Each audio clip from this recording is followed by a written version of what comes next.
then enjoyed all through my career that then brought me to this point, and maybe just dive deeper into some of the experiences as Dr. Izinwoke just read out, and then would leave the rest to the Q&A section much later on. But yeah, in terms of lessons that I've learned, I think the biggest one is just to work hard and maybe to network like crazy as well, right? All through uni, when I think back to all the jobs I've then worked on, even Sankore, right to Metis, and then Partech Partners, and then here at UBS, if you are going for a career in the high street finance, the more bougie or exciting careers in finance, they all involve like a level of hard work, hard grind. It's not going to be a typical 9 to 5. Some sections maybe more than the others. Banking, for example, you work maybe 9 to 12 to 1 a.m., 2 a.m. At least at the early stages. But yeah, like if that's what you really want, you have to then be ready, say, to work hard to get your hands dirty, learn the ropes of the game, and I think that served me over the years. Again, I'm still very much, early on in my career. I only left school in 2021, so just 5 years ago now. And then the other thing is then your network, right? Because what you get with hard work, somebody else will then get with network. And then it's not even mutually exclusive. Like it also works hand in hand because you need like a good network of people to then maybe mention your names in rooms that you're not in, to get some of these opportunities, right? And then when you then eventually get these opportunities, you need to make sure you're prepared, ready to then take advantage of these roles. And then so you don't have like eyes on you, like, oh, how did you get in here? And instead, the word would be, oh, this guy is actually solid. He's good. He's technical. He's smart. I like how he comes across. I like how he's calm under pressure. I like, or they start asking, what school did you go to? We would like to work with your school. We would like to, reach out to your department. Can we get other people to also then join this program? Things like that. So, in terms of networking, when you are in rooms like this or sessions like this, conferences, you want to make sure, say, you try connect with the speakers as well, or whoever you then meet on these platforms. I remember my internship actually while I was at Covenant University. We went to First Bank for this excursion, and then I met the HR lady there. I got her number immediately, just made like a decent impression on her. And I just reached out to her after the excursion, like, oh, I'd like to come do an internship here at First Bank. And just like that, I got my internship. Now, there was no public advert on, oh, First Bank internships for like undergrad students, nothing like that. It was through networking that I then got that role. Even for my role at Metis Capital as well, I met some of the founders or the partners at the fund at one of the tech mixers. And I reached out like, look, I'm looking to leave, say, South Korea this time. Let me know if you guys are hiring an analyst. And then that was how I got that one as well. So from my experience, I know like networking is very important alongside them working hard and then building your track record or just building your expertise. Like we're all young people here, you want to make sure like when it's time to then get your hands dirty or do the job, you are up to speed, right? And then the third one would then be around, okay, just on networking piece as well. It doesn't just cut across, say, networking upwards. You want to make sure you're also networking with your peers. You are in the know of, what they're working on part-time, what jobs they're applying for, what opportunities are out there, who are they speaking to, who should they be speaking to, what models or what like assessments are they working through, just to make sure that they're then building their skills as well. And then even downwards as well, you want to make sure like the new guys that are coming in, like again, you can only do one job per time. You're going to leave that job you're working right now and move on to some other place as well. You're going to have people take up other jobs you can take, right? So you find that only the junior guys coming after you and then start fixing themselves in some other positions that you can't be, directly, right? So you want to make sure you've established relationships with them, and then when there are opportunities, either to work together, to do a deal together, or you have somebody that you want to then maybe connect with them, like you've already established that network. So networking doesn't just cut across, one way, upwards, people at your level or your peers, and then downwards as well. I think that's super important. And when it's time to work, just strive for excellence. Like for me, what I try to do is just like, if you give me a piece of work, you can't come back and say I didn't put in, so much effort, or I didn't think through this task, or I mean, there might be small mistakes here and there which you try to like cut out completely, right? But let it be known, or let it be clear that okay, this guy has thought through this. Like even if you are struggling with it, it shows that you've spent some time, you've researched. You tell them, oh look, I don't know how to go about it this way, but when I think about it from this direction, or I think we can work on it this way. So it just feels like you are thinking outside the box. You manage to not just be a garbage in, garbage out type of person or analyst, or very early on in your career.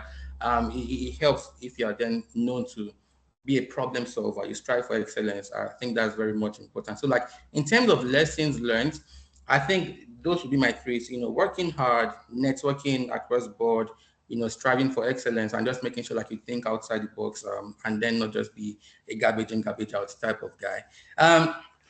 In terms of challenges, this one is a bit more interesting, right? But I think the biggest one would then be, say, the transition from, studying in Nigeria, then going on to Imperial. So for context, I attended Covenant University and then Department of Accounting, really good program, learned a lot.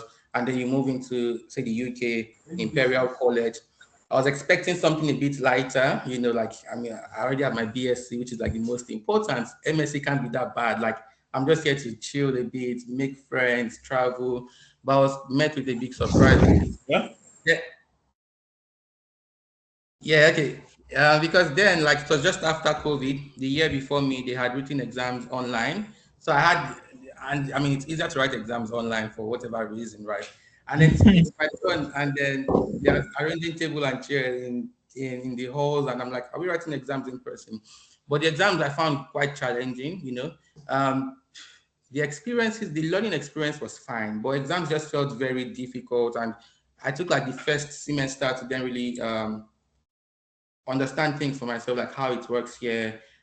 Still managed to like get very good results, but I think that was a big challenge at the time, right? Just the transition into then doing like an MSc finance at Imperial for whatever reason. But second semester, third semester was then very good, and then all that challenge is there, or have I experienced? I think the transition to my role as well.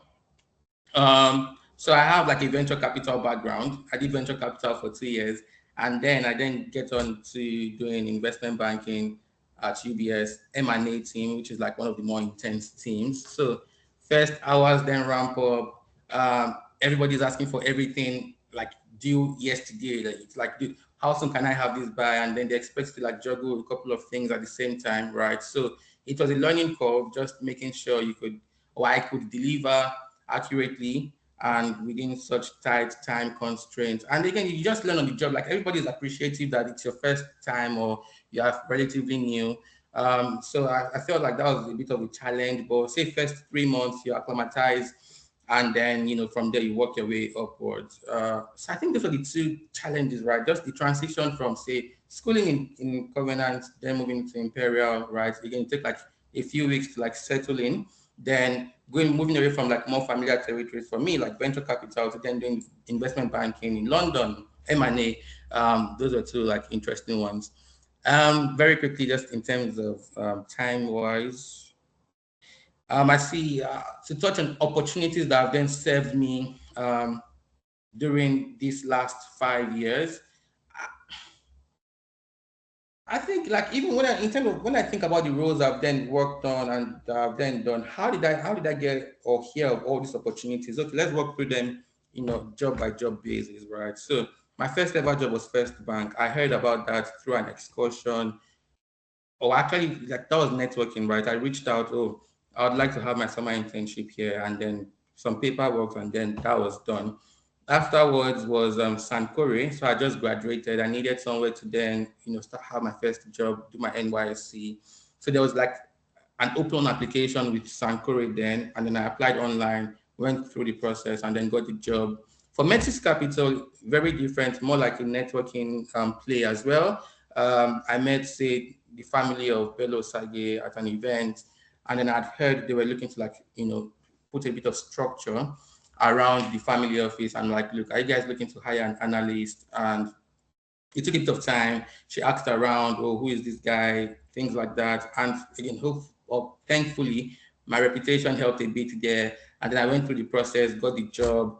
And then after Metis, moved down to the UK, did my master's. Then I joined Partech. How did Partech come about? there was an open application. However, I also then had my previous team also then put in word for me with the Partech team, which was very helpful because then I didn't have to wait however long for an online application to then be read or got into, which also then begs the importance of, say, living with, good relationship or just living on a good note, right? Because my guys came in very handy there. And then UBS is a bit more interesting because with UBS, I had attended like 3 or 4 events, like say Black Heritage events, or because you find that companies or corporates in this part of the world, they have a lot of events for students, for internships and all of that. So I had visited like the UBS office like 3, 4 times before I even then applied for a role. So again, when we get to Q&As, we can then delve deeper into how it actually works in this market, right? But so I attended like 3 or 4 times, met the people, got a sense of how they actually feel about their job. Then I could tell for myself, like, okay, is this a culture I'd like to work in? How do these guys work? Do I have enough like Black people, which is quite important to me? And then so I had like my answers already. And then when the job offer or when the application season then came around, I then reached out to HR, like, look, I've put in my application. You guys already know me, blah, blah. And long story short, I got the job. Right. So I think those were the 3 key points I wanted to just cover in this first 10 minutes. I don't think they came out saying like a citation or brief background on Gideon, but yeah, like I'm here for the next hour Q&A. I think it will get more exciting over there. But thanks for your time. Thanks for listening. And I'll hand over back to Dr. Ezemoke. Wow, wow. Thank you, Gideon. I hope you guys listened all through and you were able to pick certain things, right? Because from his presentation, yes, thank you, Femi. Thank you, Aisha. Yes, beautiful. Thank you, Olamide. Yes, thank you, Success.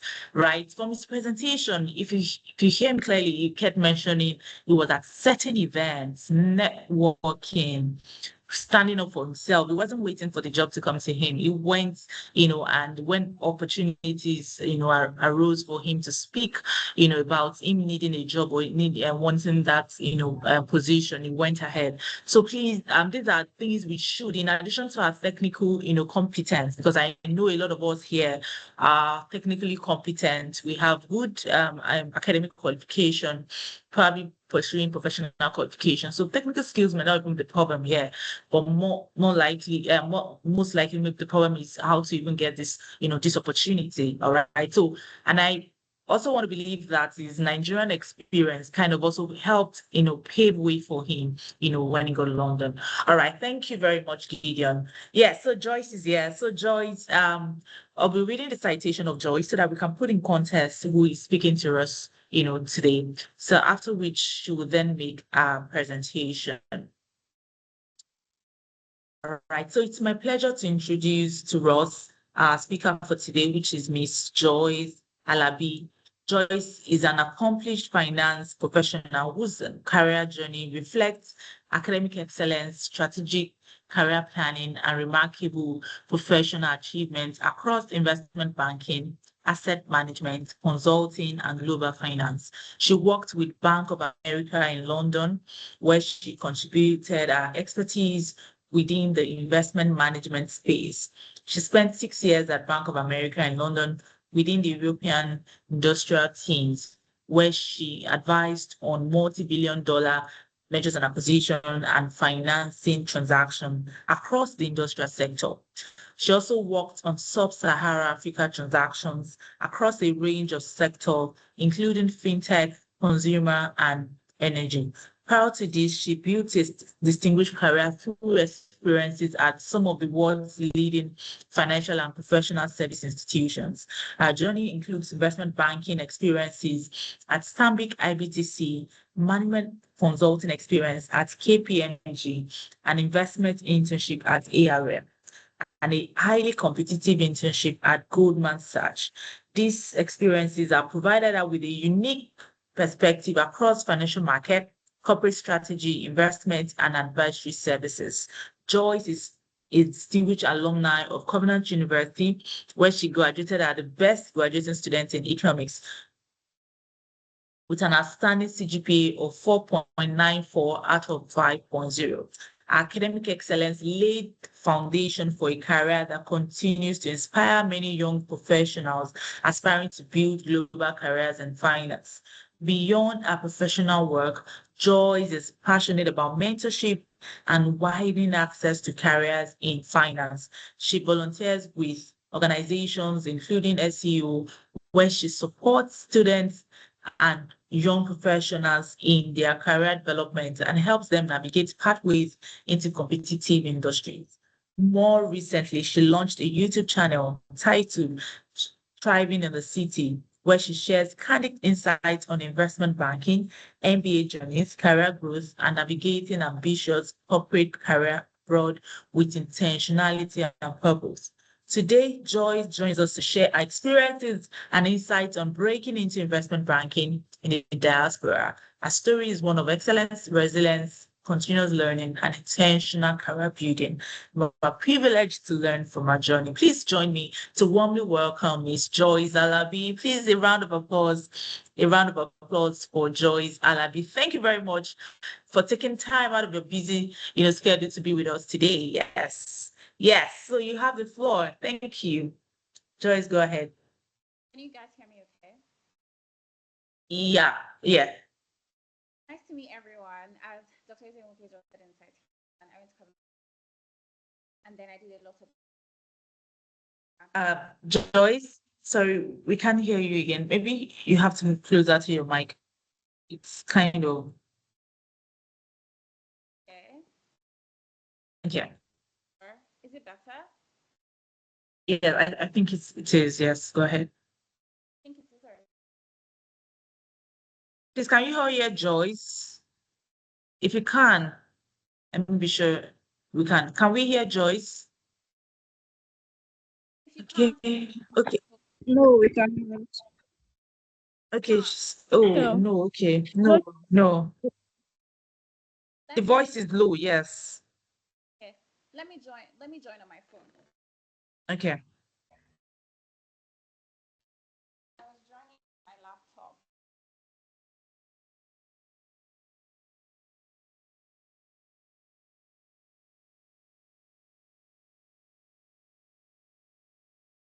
All right. So while we're waiting for Joyce, put down your questions.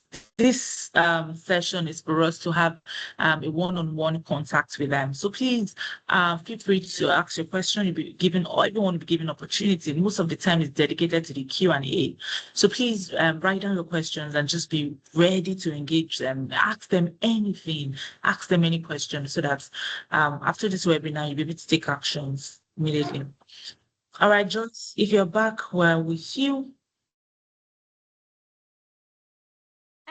To be honest, I can't seem to Okay. join my phone, but is it okay? Because right Yeah. now I just connected a microphone to my laptop. Is it better? Okay, I think it's better, but we Right. want it better than this. Oh, you want it better than this? Oh, is it that Yes, low? Let yes, me. it is. Wow. Okay. I have a mic. Can you hear me? Not yes. Can you hear me? Yes. It's a bit better, but it's slow, yes.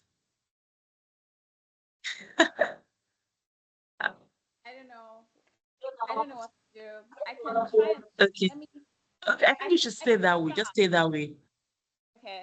Stay that way, close to the camera, yes. We're not Uh, seeing your face. I'm also trying to connect on my phone, so let me just be trying both. But let me just start so that, and then once it's sorted, I'll shift. If you can hear me. Yes, we can now. Okay, perfect. Okay, anyways, I had said that I was, if it's just not working this time, also I went to Covenant University and then I did internships and then joined Bank of America in 2020. So I did my internship in 2019 and then I started in 2020 full time.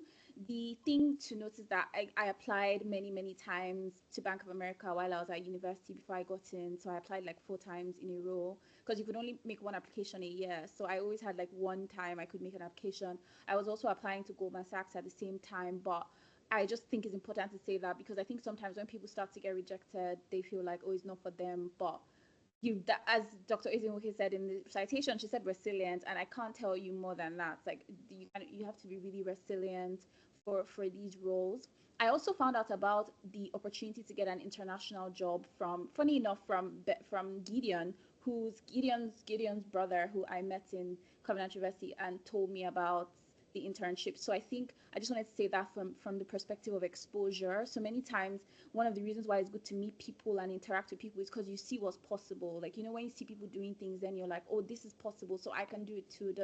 It's not like they're the smartest people in the world or anything. They just saw that there was an opportunity to do it.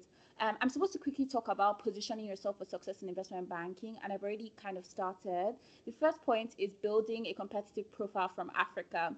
I think to build a competitive profile to get in is the things that Dr. Ezingo said in my citation about doing a lot of internships. So I did a lot of internships that made sure that I was getting finance experience. I think academic performance is important. So if people are still in university here or planning to do a master's, if I know sometimes we think that, oh, it doesn't matter what I get in my degree, it kind of does. Because I've even done the thing where, because I work a lot with SEO, so I review applications for other investment banks, recruit, and we sometimes we actually assign 1 point when somebody's GPA is like a first class. So like if it's on a scale of 1 to 5, there's like 1 for first class.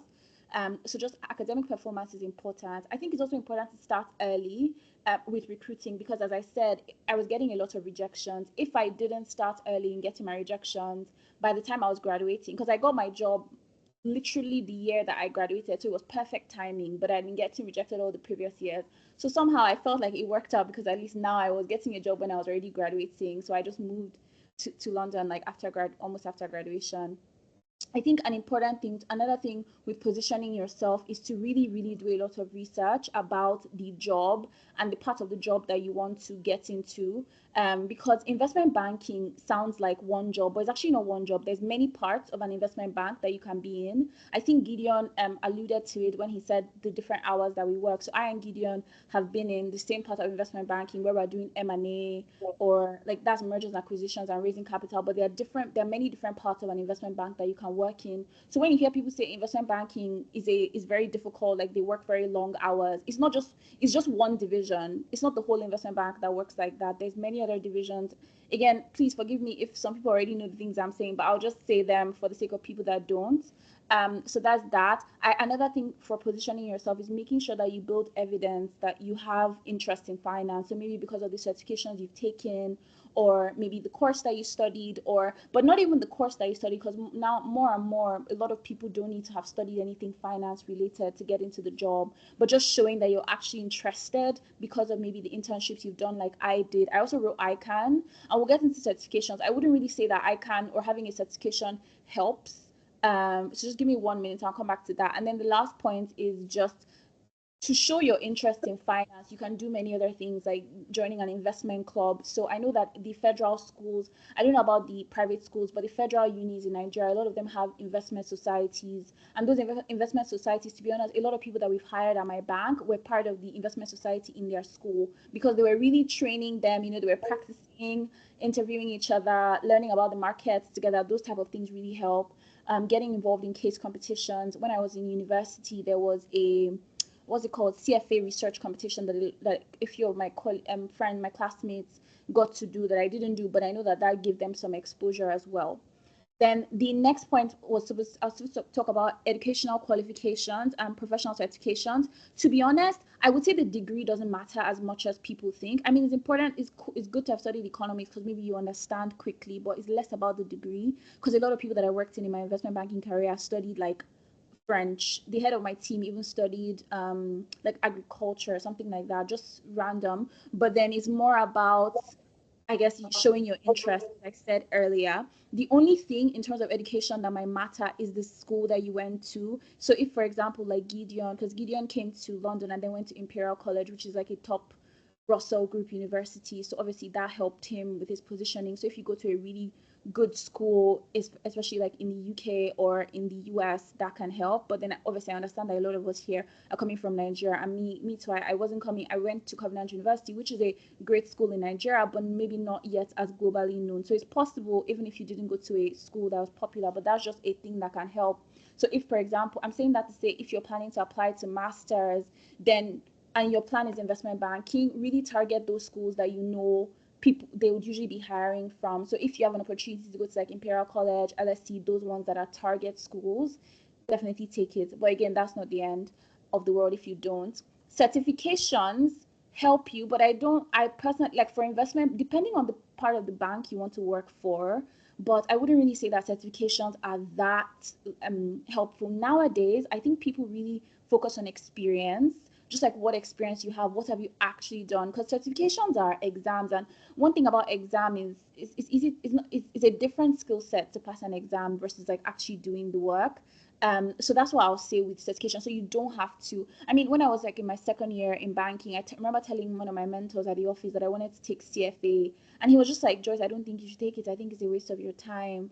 And to be honest, I mean, I have friends now that have the CFA. Obviously, they're going on to do other things in their career. Maybe they want to go and work in investment management. They want to be an advisor. So it's useful. But then an investment banking career, like getting you in, is not really super critical. As I said, I wrote ICANN. So when I was in Nigeria, I was writing ICANN. So I finished, and I would say that like writing ICANN only helped me because I remember during my interview, I got asked a few questions on like financial statements or how do you account for like the three financial statements, and that's the only time that I remember in that moment I knew the answer because I was studying for my like final ICANN papers. That's why I got that one. So I would say in terms of people would much rather hire someone with like great internship experience than someone that has multiple certifications with no practical experience. Then in terms of technical skills that I would say are important for investment banking, a lot of it is so the technicals, the hard, so you know there's the hard skills, there's the soft skills. Hard skills, mainly like accounting, so just knowing it starting, and again, remember I said you don't need to have a degree, but if you want to get in, then you kind of be learning the basics, right? You will be, getting the books, the resources, and learning what are the basic type of questions they will ask me in accounting. So accounting, valuation, financial modeling, analyzing a company. Those are the technicals that we use on a day-to-day basis in the job. In terms of the other like soft skills but are really important is commercial awareness. So when they say commercial awareness, I remember getting this feedback in like my earlier interview processes, like they wanted me to be more commercially aware in terms of like knowing what's happening in the market and understanding what that meant maybe for the deals or the division that I was working to. The second one is attention to detail. This one they say all the time in any finance job. It's basically saying like if it's 100,000, don't mistakenly write 1 million because I added 1 0. That's just what it is. And to just being someone that's quick.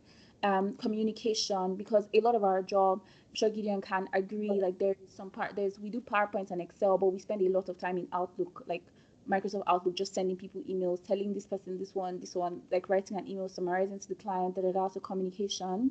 I would say also managing, just being able to manage multiple things.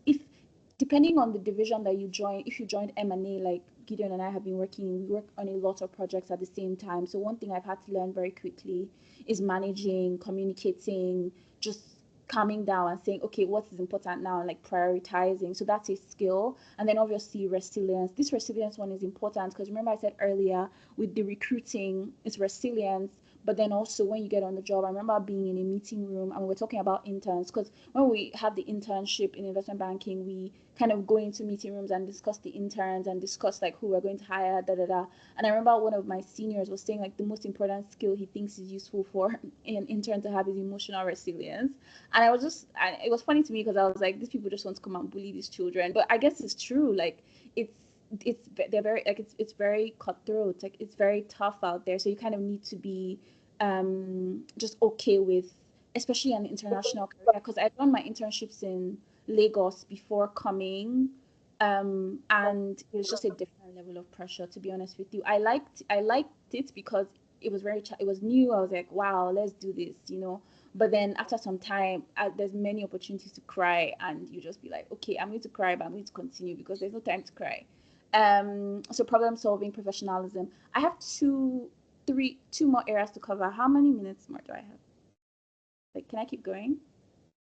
Yes, you can. You can. Please go ahead. Okay, so that's it. So those are some of the skills I've talked about. Maybe we'll go more into the Q&A. And then the next part was on networking. As Gideon already emphasized, networking is very important. Do you know, like when I did my internship, funny enough, I was trying, because when you do the investment banking internship, you pick the teams you want to join and then you network with them a lot so that you can tell them. So during your internship, they don't give you a team like, well, the way my bank, the internship worked, you just meet people and then tell them that I want to work for a team, I want to work for a team, and then you try to do work with them. So you network. But me, there was a guy that was already in Bank of America at the time, and he's resigned now, but he graduated from CU. I didn't even know him in like Covenant University, but he graduated from CU, and I was just like, there's one person in this bank that went to CU, and I reached out to him. He was in a different part of the bank, and we had a conversation. I just connected with him because he went to my school. I wanted to be able to talk to someone, we talked. And then he kept telling me, like, try to talk to this other team. Like, he was telling me about another team within M&A, investment banking, that I should talk to them, that they would be recruiting. But, like, on paper, they weren't recruiting. But he was the one that told me that. And because I went to go and talk to them because of him, that was the team that hired me in the end. And I just remember thinking to myself, like, if I didn't have this conversation with this guy, I wouldn't have known that this team was recruiting. Another networking anecdote that I have is that after the whole internship, they took a long while to decide on who they were going to give offers to or something like that. I can't really remember, but it was weird. So they hadn't given offers, and the internship, let's say the internship ended on maybe Friday, and we're all supposed to go back to Nigeria on Saturday. For some reason, I just told myself that I wanted to extend my stay in London by 1 week, and they should just move my flights. I'll pay for my accommodation. And then I went to and I went to just have a coffee with another guy I met during the internship. And we just had a coffee, we talked, and it was that, how do I put it? It was his team, which was the team I was already networking with, that like then called me and gave me a job. Again, the first reason why I got connected with him was because of the Covenant University guy. But then also when the internship had already ended, I just wanted to stay in touch and just be like, I know they haven't made decisions, but my internship is over, just catching up. And then he called me. I don't know which one of it helped, but I want to believe that even having that conversation with him. So sometimes with networking, it's not that you network to ask for a job, because I'm also in a season where I'm like networking a lot. And I'm realizing that if you don't tell people that you're trying to ask for a job, they're more open if you're just going for advice, or they're more open if you say, oh, I'm just trying to learn more. Like, for example, if you came and said, oh, Joyce, I'm just trying to get into maybe investment banking, for example, and let's just have a conversation, and you ask me questions, da da da da, I will remember you. And then maybe later in the future, I might say, oh, okay, I remember speaking to Lamide, for example, and they might be keen, and maybe I send you an opportunity. But if you ask me directly for a job, it might just leave a sour taste in my mouth. So that's just something to be mindful of in networking. Just try to build genuine relationships. Just tell yourself that you're just broadening your circle. You're broadening your circle. You never know what might come out of it. And then the last part I was supposed to talk about was preparing for investment banking interviews. I would say one thing I used to have this running thing in my head, that investment banking is like maths, and then consulting is like English. So when I was doing NYSC, I really wanted to get a job in McKinsey, like in consulting in Lagos. And I had like McKinsey, and then I was interviewing for McKinsey at the same time I was interviewing for Bank of America, or like investment banking Bank of America. And the consulting process is so subjective. Like, it's so just depends, depends on who you're talking to, depends on what you say. But with investment banking, it's not subjective at all. Like, all the questions are online. Like, if you literally Google top investment banking questions I might get asked, they might ask you, how do you calculate work, how do you build a DCF, how do you build a financial model? All these things are online. So it's like math. With math, there's a formula. Nobody can say the answer is no 4. Like, so that's what I would say. Like, everything is online, so make sure that you research before you go into an interview, and then you practice your technical, so the financial modeling. Sometimes we get people, I've interviewed people, and then they come to the interview for investment banking jobs or internships, and they don't know like some of the questions I'm asking them, and when I'm done, I'm like, I promise you, if you had Googled some of this stuff, you would have seen it online. There was even a podcast, because my sister, okay, let me not get into the story, but my sister recommended a podcast. It's called Investment Banking Insights. Literally, it was a guy who was in the US trying to get into investment banking. And so he started recording answers to different investment banking questions in his podcast. So he has many podcast episodes. If you're just listening to it, you already are getting familiar with the questions, and he's explaining them. So that's the type of thing you need to do. Also, understanding your CV, for those, because they'll ask you situational questions. Tell me about a time when you did this. Tell me about a time when you did that. That's why you should understand your CV. And when you're doing that, make sure to use examples from other work experiences. I think another important point is having clear motivations. One of the attractiveness of investment banking is the fact that it pays a lot of money, but you have to not say that. Like when they ask you why you want to work in investment banking, you can't say it's because it pays a lot of money, or I don't know, or like I want to move to London. Like you kind of have to be quite clear. There's a lot of other things I could say, but I'll just leave it there. In conclusion, I would just say definitely doing the research about the different teams within investment banking, because within an investment bank rather, because I don't know if in hindsight, if I knew about other divisions, I might not have gone straight into M&A, because other divisions can give you better work-life balance and things like that versus what we have. I think it's also important to start to think about the impact of AI. I don't really know how AI is going to transform the industry, but maybe it's a lot of, because the work is very iterative. So maybe Gideon can talk about how they're using AI in their bank. But I think maybe what will now be important for people that are hiring in future is people that are good communicators, people that can, bring business. Because if you can just tell AI what to do for the model and the deck, then maybe what's more important is people that can explain the deck, people that can tell a client about the deck. So maybe really working on your communication skills, and also like leveraging, I guess, thinking, yeah, just what are the AI use cases in this scenario? Maybe in an interview, they might ask you that, and then being able to explain it, if that makes sense. So I'll leave it there. Thank you. Wow. Thank you very much, Joyce. Thank you. Round of applause for Joyce. Thank you. I picked a lot of things. I hope you were all listening, and yes, thank you. All right. So I think I've collected some of the questions that were asked, and I also want us to, specifically ask our questions ourselves. Remember one of the things you said, networking, so they might remember you, right, from this conversation. So, but the first question I want to ask, that we're going to Gideon, right? So somebody is coming from Nigeria. What would you say would be the typical expectations, right? Okay, so I'm coming from Nigeria. What should I have? If I'm going to be, going to the diaspora and I want to target investment banking, what do you think I should come with? Just highlight. What should I come with? So I'm assuming at the analyst level, entry level, right? Yes. Yeah, I think the thing is the competition is quite high. So in reality, when you're on the job, they assume you don't know so much, right? And then they are happy to then teach you as much as possible. But the problem is, or the challenge is then getting the job.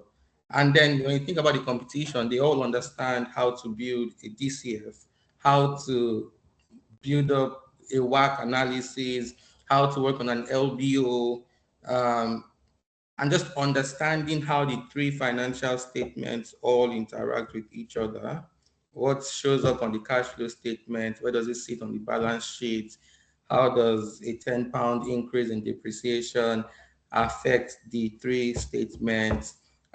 Be able to concisely explain the IFRS 16 adjustment leases, be able to also explain how to work back from, say, an IFRS 16 EBITDA and then convert that to, say, US GAAP, because then you find yourself when you're working on a transaction, your comparable companies are both European companies and then US companies. So you want to make sure you are comparing EBITDA on a like-for-like basis. So those are things that you want to be able to talk about these things in an interview confidently and concisely, right? They're not going to give you pen and paper to like start drawing it out, but just from the confidence and how you then talk about these topics, the other pieces of information that you then touch on would tell if this person has spent time, say, reading up or modeling or just playing around the three financial statements. So it's just an understanding of how a DCF works, understanding of how the three financial statements all interact with each other. You find, like, again, IFRS 16 is an important one.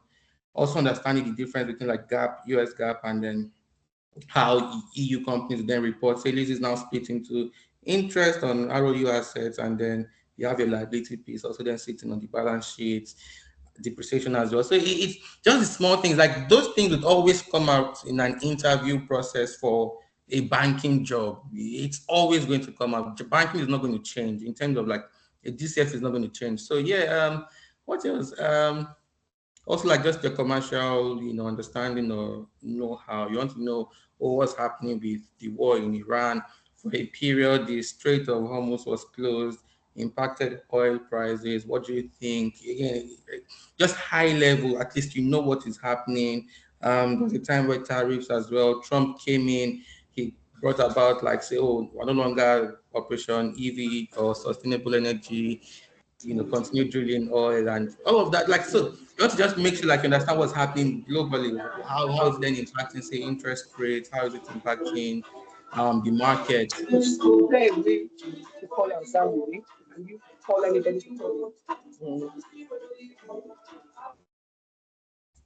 Yeah, so yeah, how it impacts the market and just like have a view or have an opinion. So all of this would help, say, in an interview process, right? And then when you then get the job, it then depends on what team, as Joy has mentioned repeatedly, that you then get to sit on. If you are working M&A, it's important to still keep warm with, say, your modeling experience, your understanding of like the three financial statements, all of that. But if you're on a different thing, for example, if you're doing global markets, if you're doing, say, sales and trading, or you're on the DCM team, like that's debt capital markets, equity capital market, like the ask is then slightly different. But I think the most important is just like getting your job, and then when you are in, you start fine tuning your experiences to whatever is then needed on your desk. So I think that answers. It's just first you want to make sure you can clearly or very clearly articulate your understanding of the financial statements, the differences across the different regions. Also, be able to like demonstrate your commercial understanding or know-how, and yeah, you keep at it, like continue applying, continue going through interview processes, getting comfortable in your delivery during the interviews. And yeah, I think that that's like the expectation in at this time in the market. Yeah. Yeah. Wow. Thank you very much. So please, if you have questions, just raise your hand. We'll go in the order in which the hands are raised. Now, so if I get it correctly, Gideon, so when it comes to technical competence, you need, some sort of understanding in finance in terms of financial reporting, financial modeling. So it now depends on how you intend to get that, knowledge. So did you get it from school? Maybe you went to a very good university where that was properly taught. If you're not getting it there, maybe professional examinations probably got you those, in-depth knowledge. Like Joyce also mentioned how she was able to, answer the question because she was preparing for ICANN. So professional examinations could be ICANN, ACCA, financial modeling exams, a lot of exams, certification exams. All right. So for technical competence, whether you study accounting, finance, economics, doesn't matter. All matters is you need to have a kind of a deep understanding in these things, right? Okay, so however you want to acquire that knowledge, you have to acquire this knowledge. So I also got from a conversation that commercial awareness, right? So you have to know what's going on. So you can't just be stuck to your books. You have to read, you have to go online, you have to read financial market reports. You need to know what's going on globally, not just in your country. You need to know what's going on globally. And then I also got soft skills, right? Communication, your interview, because if you cannot communicate, you may have all of these things in your head. You can't communicate, nobody's going to convince you know it. So you have to, sharpen your communication skills. All right. Okay, so I was able to get all of that. Thank you. So Joyce, is there anything aside what Gideon has said that you want us to note? If I'm coming from Nigeria, what should we be coming with? Aside what Gideon has mentioned. I don't think there's anything that Gideon hasn't said. No, I think that's super spot on. Okay. All right. Thank you very much. All right. So for students in school, also your academic qualification matters, not because you want to show you have a 5 points GPA, but you want to be able to prove, because from your academic qualification, you would have acquired the technical skills, possibly, right? So if you didn't cheat your way, so there's a high possibility that you understood those things that got you those results. All right. Okay, so let me go with the first question. Hope Toyosi. So go ahead with your question. Hope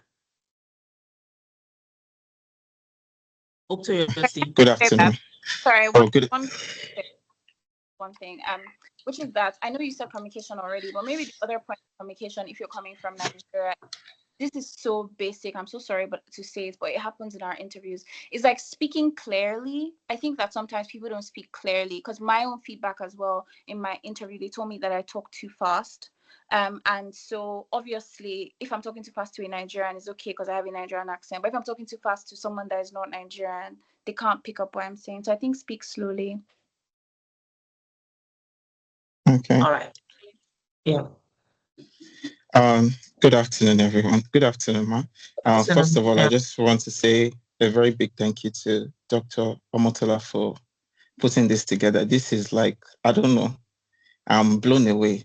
And I also want to say, yeah, I'm blown away. It's like a full tech conference. Didn't expect this. And I also want to say thank you to Gideon and Joyce.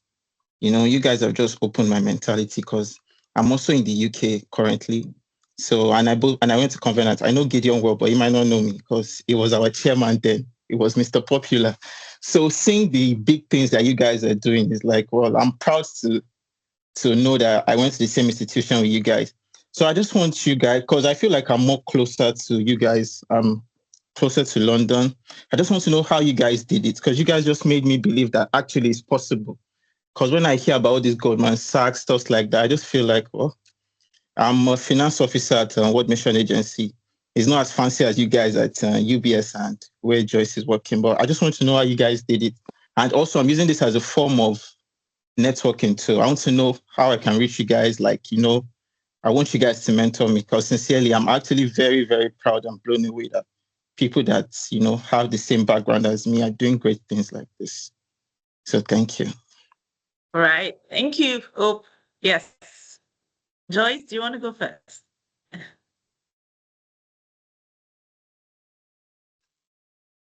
You can go first.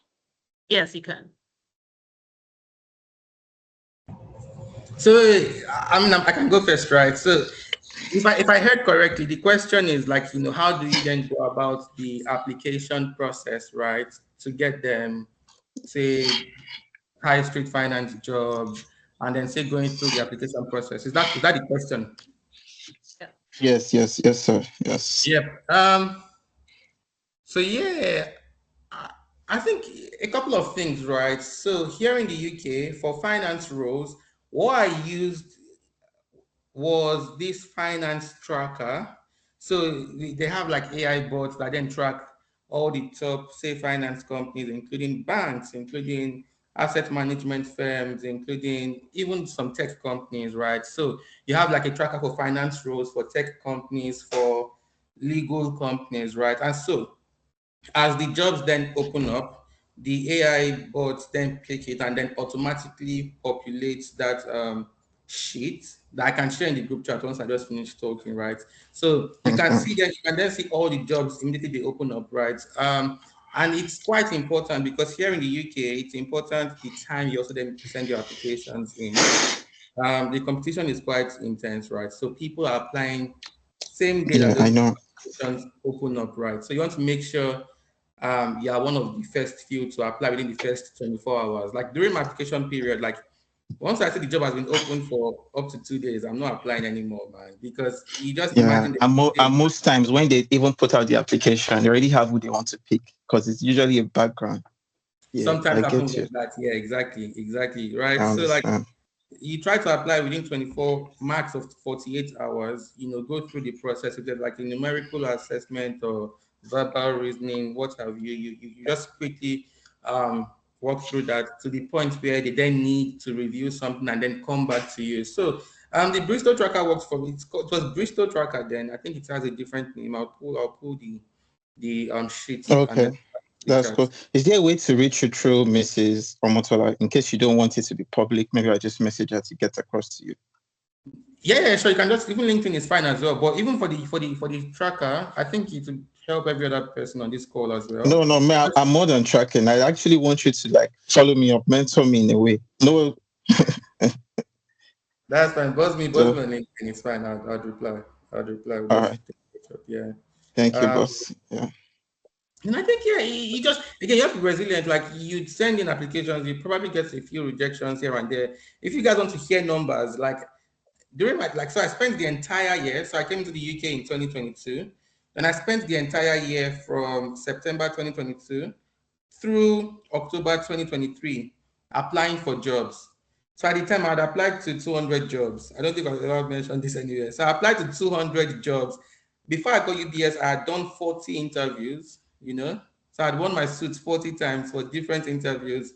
I'd done like second round. I'd done like, before I got UBS, because here you have like 3, 4 rounds. So I'd done 6 assessment centers. So that's 6 final round interviews before UBS eventually dropped. And then that was why I even then went back, say, to Dakar, because I'm like, look, I've applied for a year. If nothing is dropping here, like, it doesn't take this long for me normally, right? So I'm thinking I'd look into Africa. What are the best jobs there? So I was not hell bent on, say, the UK. And then my first application outside the UK, I got the job. Then I get to Dakar. And then within my first week of getting to Dakar, I get the UBS offer as well. So it was just like, okay, what's happening here now? But yeah, like, so there's, you just need that resiliency. You need to make sure, like, you know what you want. You continue, just keep going. Don't let the rejection emails then discourage you or anything. You know what you want. You know the value you offer. And yeah, like, you just need that one yes that then invalidates all the say no's that you then get, what you've ever gotten. In fact, so yeah, it's a patient process, and yeah. That's cool. Wow. Thank you. Yeah, Yeah. let me return one of the things Gideon said. See, Gideon had a master's in Imperial College, and still he had to apply multiple times. Is that what you're saying, Gideon? Despite the master's, wow, you still had to apply multiple times before you got the offer. So see, resilience is it. So Joyce told us be resilient. This is the time where you wear that coat. Oh, don't give up. You know what you Yeah, carry, no. right? So just yeah, go with that mind. No, don't give up. I know you've probably applied 7 times. Don't give up. Just know whom you know. You know what I mean, right? Okay. So Joyce, yes, is there anything you want to say, Yeah, regarding Oak Quest?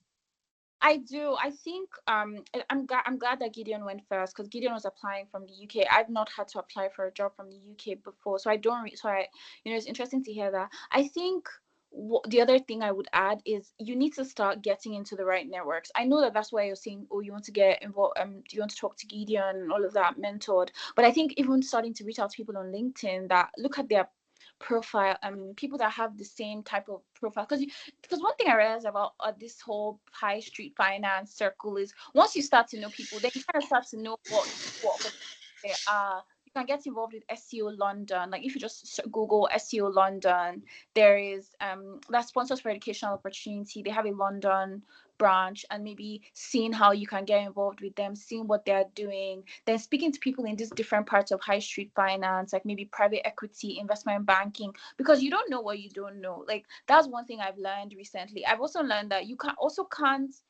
how we pray. I don't know if everyone's Christian here, but like, how we pray for God to like give us new opportunities, take us to higher places. If we don't even know the higher places, like we won't even our mind. So you can't even, so you kind of have to start to look out for the information. Who are the people there? What type of opportunities are there? And then maybe you start to get the rejections, but at least you're even starting to get socialized in the industry and like what's happening. Yes. Yeah.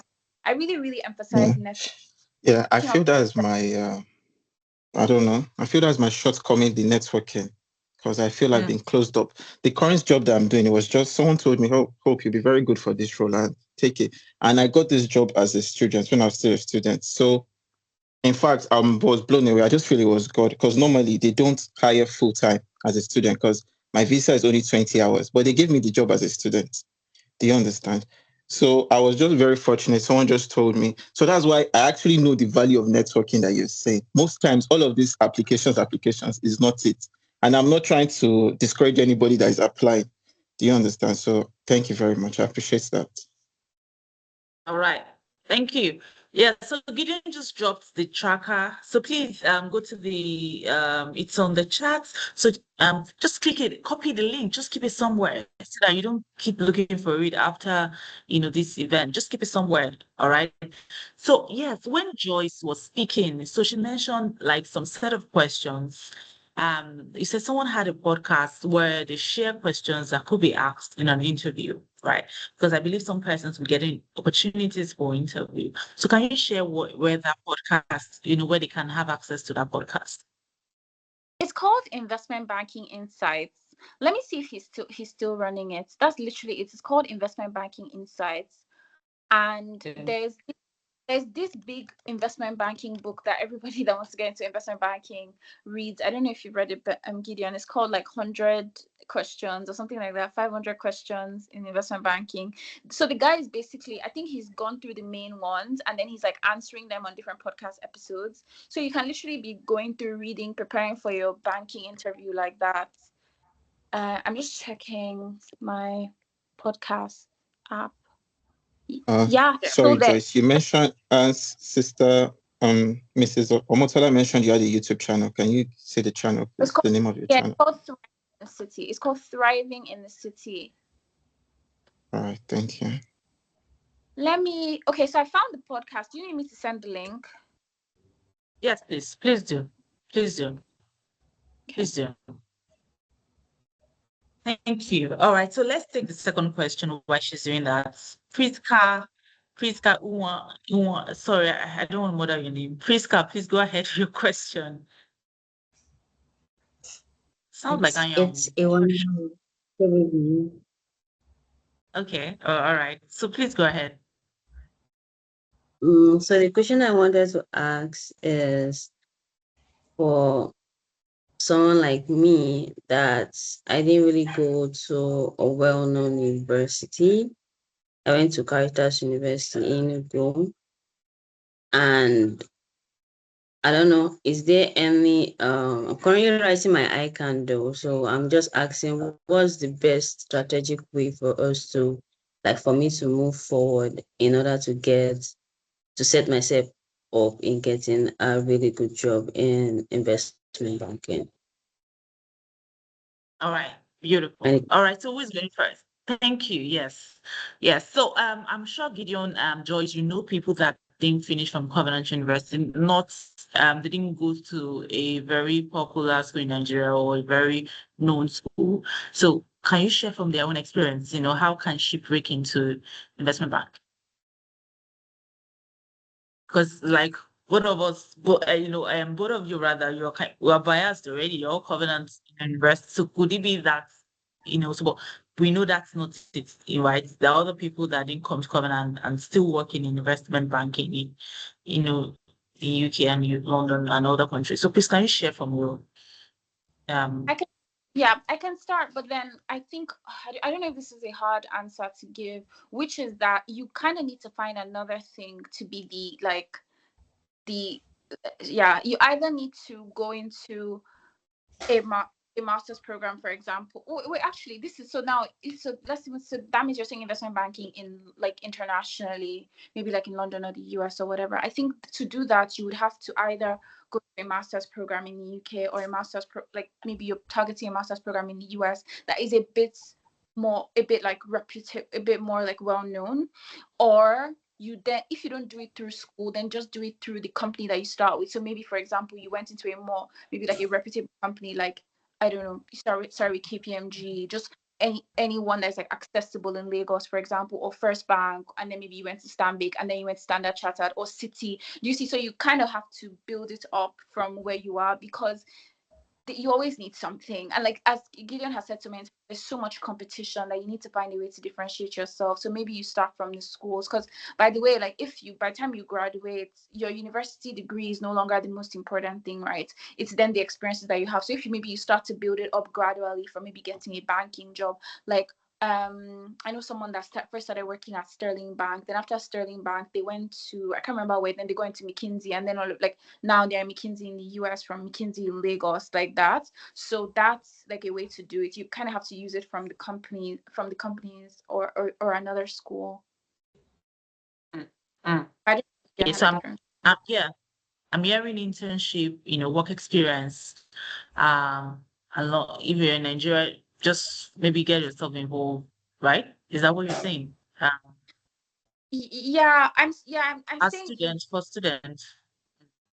Yeah, for a student, there is an opportunity for you to get an investment banking job in Nigeria, at least at first. So maybe if you target on the investment banks in Nigeria, then from there you could then use it to pivot into maybe, I guess, like maybe a finance role abroad, that type of thing. So it's easy to target an investment bank in Nigeria through internships. Because I remember when I first did my Goldman Sachs internship, I didn't get a return offer. I don't know how to explain it, but I didn't get a return offer. And so when I came back to Lagos, I didn't have a job. Even when I was graduating from Covenant University, at the time, I didn't really know where I was going to do my NYSC. I just started sending emails to different people, like just different companies. Oh, I want to come and work for you. I have like a degree in economics. I want to come, and I think I sent a few different emails. I think that's how I got my Stanbic job at first, before then going on. So maybe just reach out to a few companies in Lagos, for example, that are a bit well known, and then work up from there as a student. Yeah. Thank you. Yeah. Gideon. Yeah. Go ahead. Just to add, I think if you're still in uni, just focus on getting the best possible grades. And then I think the next 2 years, or the year just after uni, maybe then focus on applying for scholarships, or just finding a way to leverage your grades, because like Joyce said, like years after uni, no longer matters what you finished classes or what you finished school with. So those first 2 years are the most important. If you're bent on doing banking straight after school, and you don't want to start like with Nigerian, say, banks or the companies back home, then focus on applying for scholarships or trying to get like a program here, say in the UK, in the US, and then that just helps you get like another degree. And then when you then come in, you apply for internships here, and then you're set to go. And then it's not outrightly impossible to apply from Nigeria with your current degree for a banking job, because at the same time they try to be diverse, right? It's then just you understand that in terms of like the numbers, chances are lower, right? So it's going to be like a lot of applications, and you have to then develop a tough skin for say rejections, like if they come through. But it's not impossible. You can still apply. You can still show that you've put in the work to like gain some of these skills. Like you want to say, oh, as part of my program, I did this. Maybe your final year project, you worked on this company. What were the insights you gained from that company? What analysis did you work on? What did you run? What did you find out that could be useful to a bank? So you want to just show something else that you then managed to do outside just the degree that a bank would find super useful, and then make them want to speak to you. So I think, yeah. Thank you, Gideon. Thank you. Yeah. Babatunde Abdulaziz. Yes, let's take a question. Babatunde. Yeah, sure. Hi, good evening, guys.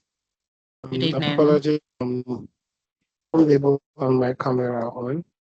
So thank you very much for this session so far. A lot of useful insights have been shared. And I have a couple of questions. So first of all, for you guys, most especially Joyce, it seems you started this even when LinkedIn became as big a platform as it is now, 2019. You mentioned 2019. So how much did LinkedIn help you guys? And if it wasn't really a big factor for you, any particular strategy you would advise someone now to use LinkedIn to get to these top companies? And secondly, you guys are over there in the industry, so you know those things that is not common knowledge. Are these top companies, are they really willing to relocate top talents? Let's assume the candidate does not even have the intention of going the study routes.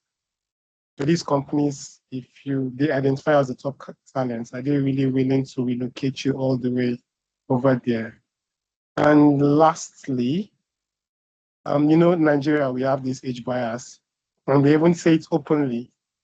But over there, the labor laws are strong, and most of them might not be able to. But does it still exist as the age bias? I think that's 3 questions. Thank you very much.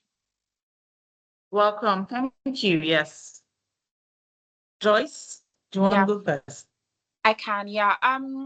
where do I start from? Relocating top talent. I am the example. I got relocated. I was living in Nigeria and they just paid for me to move here, right?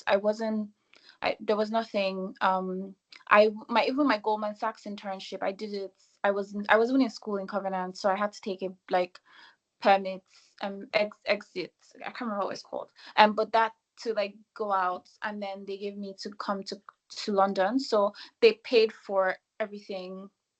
Yeah, so they are willing, as long, like when they find someone, getting a visa is not hard for them, because don't forget that even the Europeans, some of the Europeans who they also hire also need visas, so they pay for those people's visas as well. So it's not like, oh, because you're African. Okay, of course, maybe there's some things with the passport office, immigration in Nigeria, but like if it's just to drop money, that's not hard for them, right? And most of this investment banking, the second point is most of these investment banking jobs are sponsored jobs. So that means like in the UK, there would be jobs that they are willing to hire as long as there's a good person that can do the job from another country. That's the question on relocation. The second one on age, I wouldn't say there's an age bias, to be honest. I don't think there's an age bias, because another thing, I keep comparing to the European just so that we can know that there's nothing different. Like it's not that they're so different. The Europeans, many of them, they've done other masters before they come. Like some of them, they even take gap years to travel the world before they come and start applying. So they're older. Like in my my class, for example, even though for sure I started early because I started like almost after grad, but I've been the youngest one in my class for a long time. And like maybe even some of my juniors in the office are my like 5 years, my juniors in the office, they're my age, because they kind of start off late. So it's not really, there's nothing about the age. The only thing that might be a problem is the class. So that's why it's easier to get a job from masters than if you're a third year, like a final year university student. They I don't know why, but for some reason they don't want to hire a final year university student, but they would rather hire a master's student versus a final year university student. I don't know why, maybe Gideon can talk about that. But they kind of want you to be in your second to your last year instead of your final year. So that's the only thing. So it's just the year that you are in school, on the age, and then on the age. But yeah, there's a very unique scenario in my office that like we didn't hire someone that was older, but it wasn't because, yeah, it's complicated. I think it was more because the person had so much experience that we thought that if they now came to come as an analyst, they wouldn't really be willing to do the job. But that was very nuanced situations. So we didn't even check what their age was. And then the first question was how much. I didn't actually use so much of LinkedIn, to be honest, at the time. I think it was more of the connections around me. So of course I was talking to a lot of people, but I was very privileged because I went to Covenant, and so I knew people. Maybe I knew one person here that had done, because I think two people from Covenant had already done the internship, so I knew a few people to reach out to. But if you don't have that, like obviously from your school, maybe like you didn't with Covenant, you don't have this relationship. That's why you're building this relationship now through LinkedIn, right? And that's why you would go on LinkedIn and search. Like even now, I'm like, working on other stuff, and so I'm reaching out to people, just really searching for people that have the title of what I want to do, and just saying, hey, let's have a conversation. And that's the same thing that you need to do, right? You just see someone that's investment banking analyst at Bank of America, investment banking analyst at UBS, and then you say, hey, let's have a conversation. So that's how you start to build the network on LinkedIn. And then maybe someone will send you the link to when their company is hiring, or you see the. So I think the strategy I would say there is reaching out to people, using the network of people I know. I mean, yeah, because the more you know, the more you know. Also, even though I had already known about Bank of America from Benjamin Gideon's brother, I didn't apply because I didn't even think it was possible. Like, I mean, they were saying it, but I hadn't really seen anybody that had gone to London before.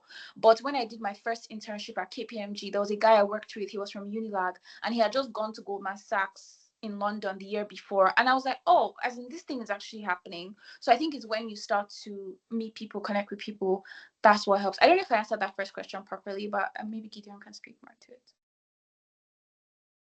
it. Sorry, what's the first question? Oh, before the first question, I think on the what'd you say? LinkedIn age barrier relocation. Those are the three questions. Age barrier.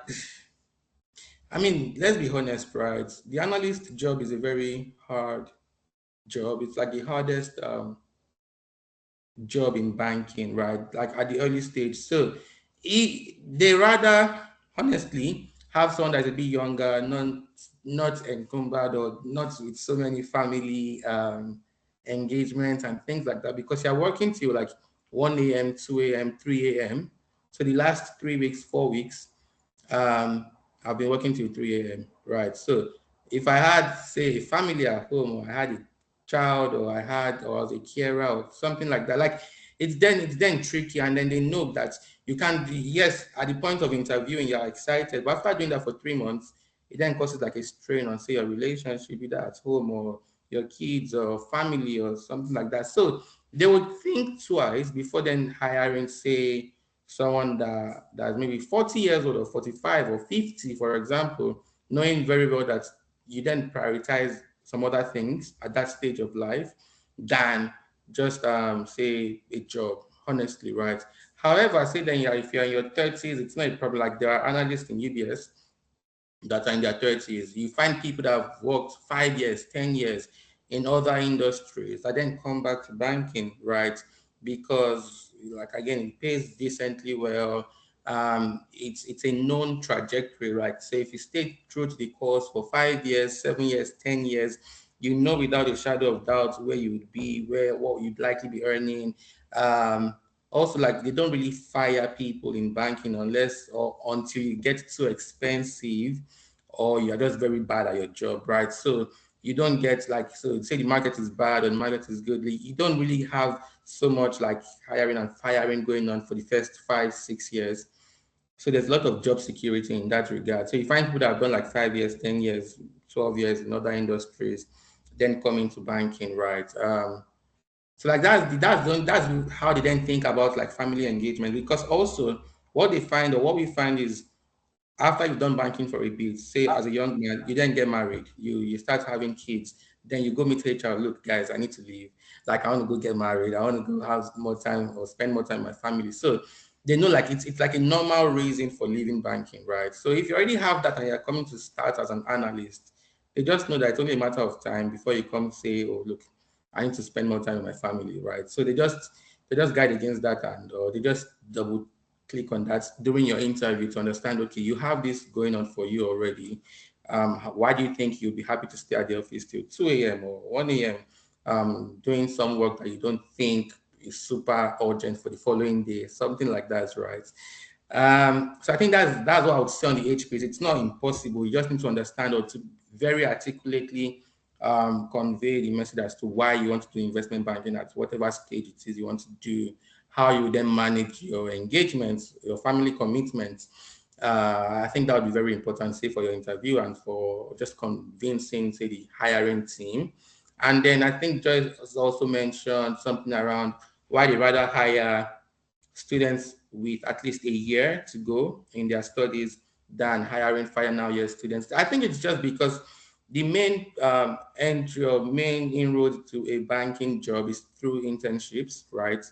Mainly summer internships and maybe off-cycle internships. So they know that if you have at least one more year to go in uni, you'll be happy to then do the summer internship, and then they use that internship to like evaluate if you are someone they want to hire, and then they hire you for the following year.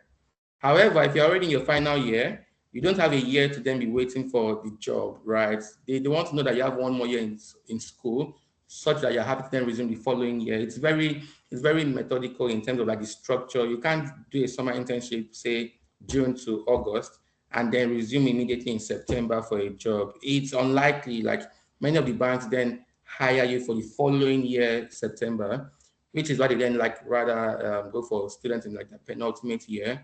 You go back to uni for a year, and then you come back the following year. However, like we're seeing changes across like different banks across the floor.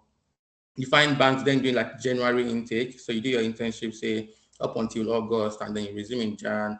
You find others do like extended internships if you have some time. Like if you're not going back to uni, okay, how about you extend your internship till December or for however long you have, and then your analyst class doesn't then start counting until say the general official calendar. So like there are workarounds around it. I wouldn't worry too much about that. But yeah, that's just like they're thinking around hiring more penultimate students or master's students who they know then have at least one more year to go. Again, an easy walk around is just to like tweak your CV and say you have one more year to go in your uni or something like that. But um, that's I mean that's how some people then just approach it. But yeah, in terms of the other questions, I can't remember, but I think Joyce already exhaustively covered the other questions. Thank you, Gideon. So Okoyemi Ajetumobi, please go ahead with your question. Hello, everyone. Good evening. Good evening. Dr. Tola, well done. Well done. Thank you Gideon, so much, sir. how you doing, Joyce? I'm seeing Hope. Is Hope still here? Oh, yes, gone. Dr. I, Okwe, fine. Very well, thank you. Thank you. I hail all of you now. Well done. Okay, let me just say one or two because I actually just came in when I saw the post to just, support basically. But then we're still in the same space. You guys have said everything basically, but I think it's important to note that high finance is not actually for the faint-hearted, really, because things to do. It's actually a very fun environment thing. And when I got in as well, you would agree with me that it's not the normal practical thing or the theory we're used to. So it's not about I had first class, I had 2-1, I picked the medals at ICANN and all that. It's now about practicality. What can you actually do? What can you add? And I'm saying that to say this, not to discourage anybody, but you can start from somewhere, basically. And in terms of internship, don't look at it.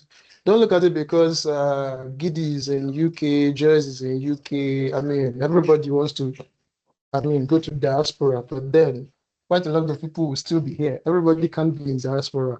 So then, whatever opportunity you have, be it internship, be it work experience, just make sure you are grabbing all the opportunities, basically, because it's actually a profession or career for experienced people, and people will judge you based on what you can add or what value you can add. And during my early times when I joined as well, I mean, you spend hours, what am I saying? Midnight, wee hours of the morning, you're busy soaked with models. Didi, you would understand. I mean, when they give you, you are leading a team or you are in a team where you have as much as 10 projects to handle, and probably you are given lead for maybe 2 or 3, some maybe DFI projects kind of a thing, and you are just the one. Even if you give an associate or analyst, I mean, it gets to a point where they will bring the model to you. You have to look at it. So if you are not good in that area, problem. So that's why I said it's a thing of constant capacity building. It's not something, it's like maths. You practice regularly. It's not something I know it and I just leave it like that. It's because you will be tested. If I'm doing DFI, if I'm not doing DFI, another person can bring another form of project. And it cuts across. It's not just because I'm doing M&A or I'm doing, I could be on the advisory arm, and of which I'll still do models for those people I'm advising, if you get where I'm coming from. So it cuts across. It's not a one straight game, kind of. And yeah, just like what Joyce said or Giddy said, the interviews, you just have to just develop a thick skin for rejection.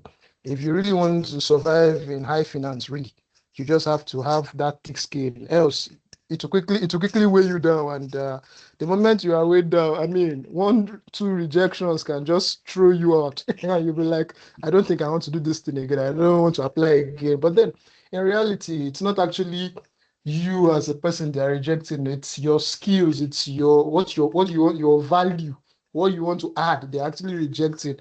You could have a very good CGPA, have a first class, finish from the best school, and this person will just be looking for somebody who can actually, do this modeling well and technical skills, and that's all. But you just are doing the other side. You are not covering the main area he wants to. And as far as he's the one interviewing you, there's nothing you can do. You are the one that wrote application, I beg to apply. So you just have to just, cover your tracks well and ensure you are doing the needful. Networks, it cannot be overemphasized. Networks, it's very, very key. Be it in form of community, be it in form of friendship. I mean, you just have to just find out who is within your circle that can link you up with one thing. And the job is not a job for quiet people, really. If you are quiet, you would suddenly become somebody who starts talking. Let them give you a project and you don't know how to handle it, or you don't know what next thing to do. You will become someone who an introvert can suddenly become an extrovert all of a sudden. So that's just the way the thing is, except you want to be out of job, basically. And can you hear me, please? Am I audible? Yes, we can. Yeah, very clear. And lastly, I call it P square. The large P square. It has to do with patience and perseverance. That Giddy did 40 interviews doesn't mean someone else won't do 100. Though. Forget. You just you just have to know that come this thing.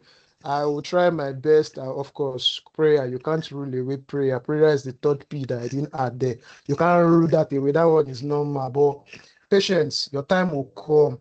So far, you keep doing the right thing. If you get where I'm coming from. But the question is, how prepared are you? If you are not prepared, you are patient, it won't come. Don't let's deceive ourselves. I mean, we know what happens. This is not even Wall Street, where every other thing is even far faster than where we are. I mean, no time. So you just have to just be prepared and pray that your preparedness meets opportunity and you're good to go. Thank you very much. Well done, everyone. Thank you so much, Akwemi. Thank you so much.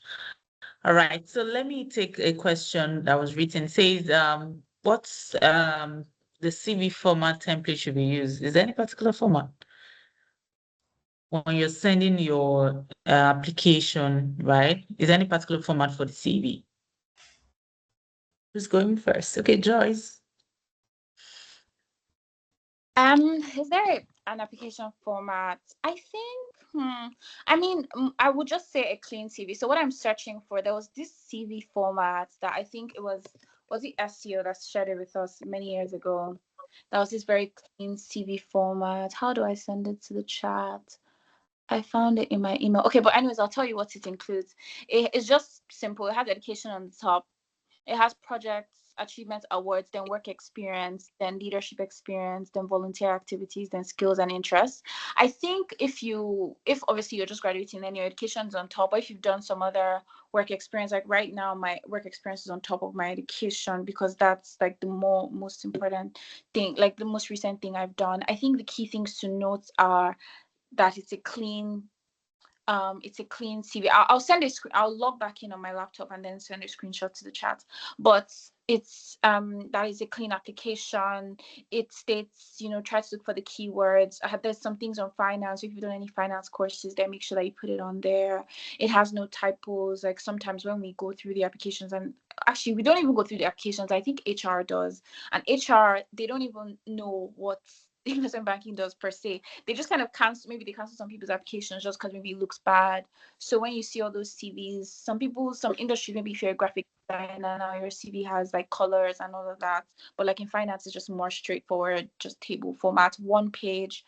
Don't forget, always a one-page CV, especially if you're just graduating from uni. There's nothing more to write more than one page.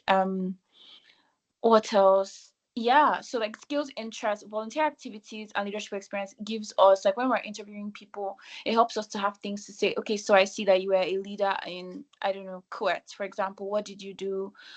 Tell me about a time when you had to work with someone that was difficult. Like that gives us things to use. And then the achieve projects or achievements or awards, if you have anything finance related, you would put it on there.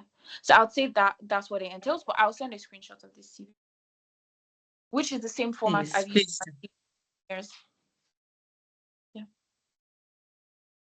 Thank you. Yep. All Yeah, right. I think yeah, that's it. Maybe we can then maybe follow up after this session through Dr. Motola, like say templates that you can use for your CV and all the other information that we've then shared like during the call. So we then send like maybe a summary and yeah, we take it from there. But yeah, one page, super important. Yeah. Thank you. So please share the resources with me so that I can we have a group chat for everything, so we'll just send it to them. All right. So Esther Oyeyemi, please go ahead. Go ahead with your question, please. Esther. Good evening. Good evening. Good evening. Gina. Good evening, Good evening. everybody. I want to Yeah. appreciate you for this opportunity. I was really glad when I saw it on LinkedIn and I just quickly joined the group. I had the opportunity of being lectured by you, Dr. Omotala, Wow. at Landmark Wow. University. Yeah, Oh, so I've been following you on wow. LinkedIn since then. Yeah, so Wow. it's really an honor. All right, so my question, right? So I was going to ask that what's the best approach for somebody like me that is considering um to go outside the country, right? So I do not have so much experiences in finance. I only have experiences in accounting and bookkeeping, although I have an ICANN certificate and I'm also doing like a professional master's in financial economics here in Nigeria. So if I'm considering relocating to the diaspora and I'm also considering delving into finance, when I get there, what would be the best advice to give somebody like me? So I was considering writing like the CFA exams. Then after I listened to Joy's talk, I understood that she said that even writing the CFA exam will not give you the experiences that you need to secure those jobs, right? So she mentioned going for internship opportunities. So considering that I only have experiences in accounting and just regular bookkeeping, right? I don't have experiences in finance. Now I wanted to really know, should I just wait till I get there and look for internship opportunities, or would writing the CFA exams be a more reasonable um approach? So yeah, and also I wanted to ask over there, what's like the age limit to apply for internships? Because yeah, I'm not getting any younger, right? So yeah, that's it. Wow. Okay. Yeah. Thank you. So Gideon, want to go first? Yeah. Age limits for summer internships. I don't think there's a hard limit. Again, um, they try to prioritize, say, people or students that then have at least a year to go in their studies, and then at the same time, like master's students also then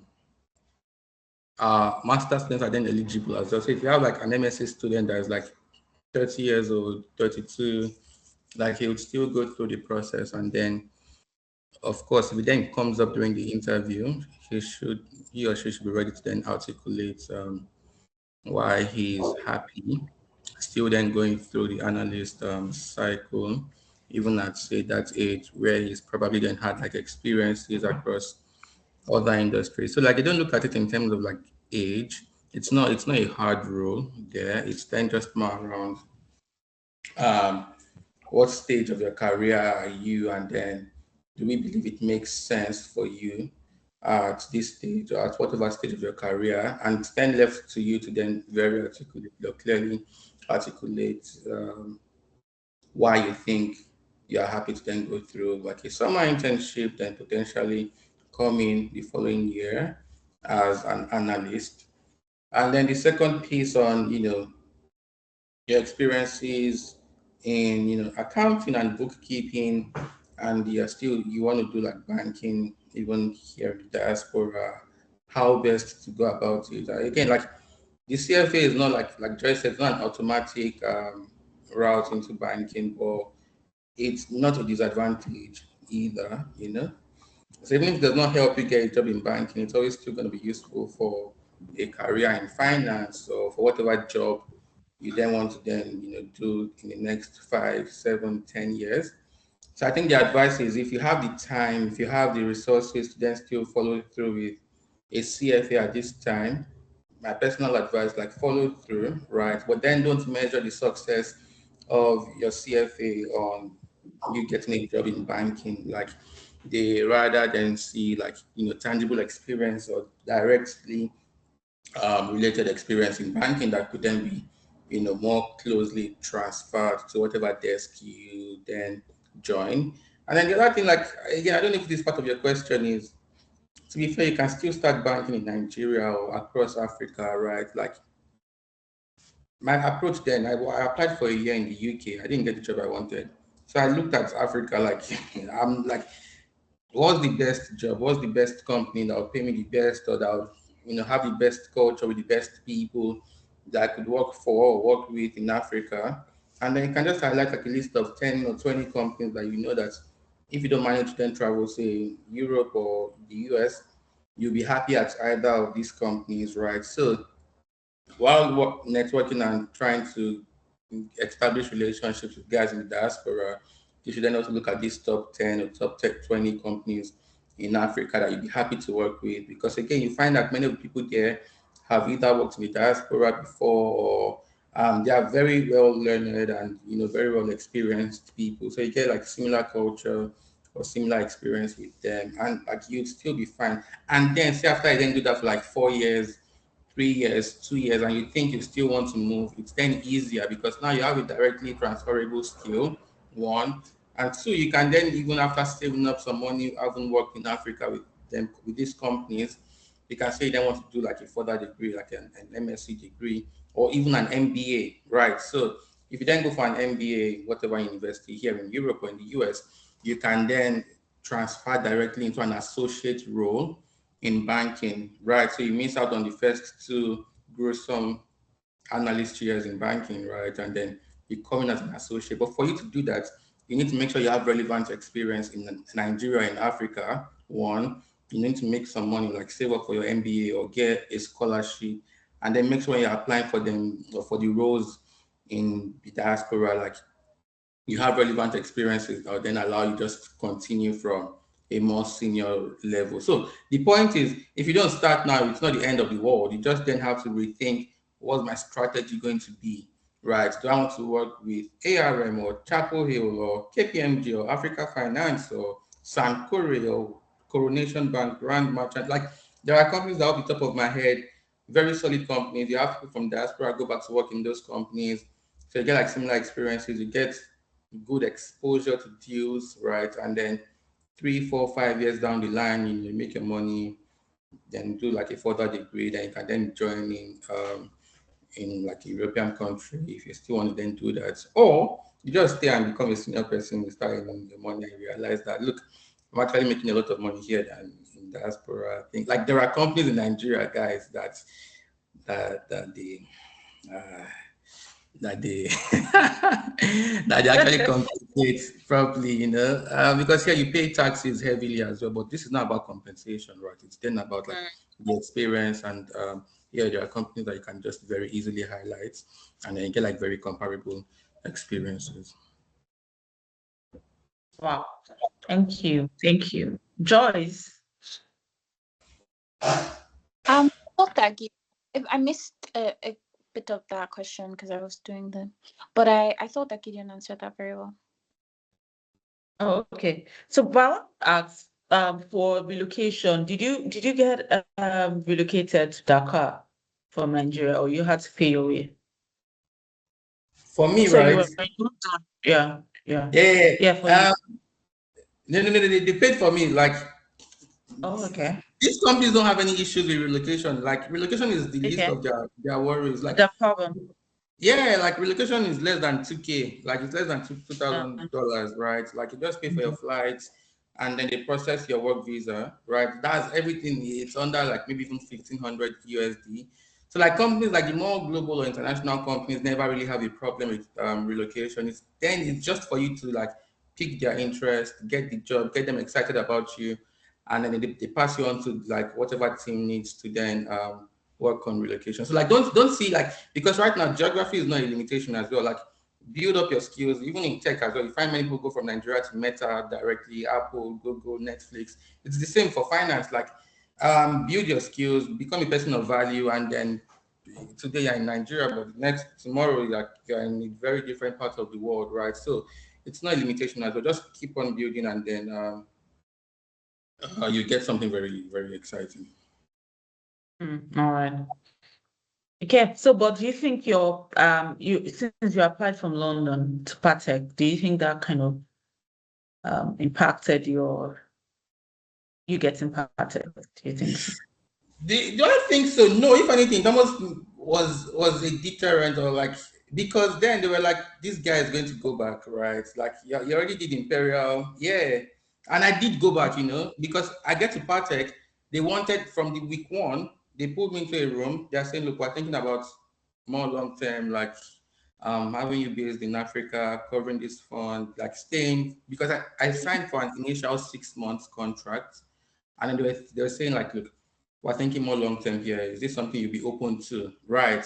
By the time I already had like my UBS offer, right? So they already factored this in at the earlier stage, and then they're like, this guy might go back to the UK, but I already had then relevant experiences, right? Working in venture capital in Nigeria with the Bello Sade family office, that was just super valuable to them, right? So they were happy to then take the risk of me not staying full time, because I then come from London, and then just stay like the duration of the contracts, for example.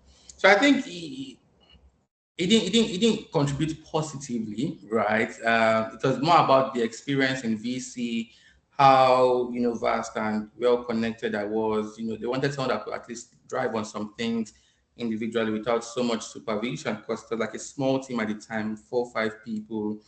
So it was important, like the analyst was spot on and ready to get moving. So yeah.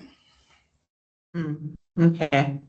All right. So, but do you guys think those with a science background have a better chance? Do you think so? Those who People with study computer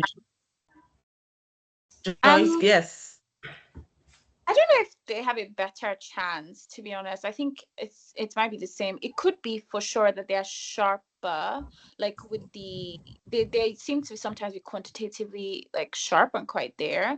And especially now in the age of AI, I don't know how people are going to think about bringing on people that are also kind of digitally aware, that type of thing. But I wouldn't say that we were ever like in recruiting in my bank ever thinking, oh my god, this person has a computer science background, so we pick them over someone that has an agri background.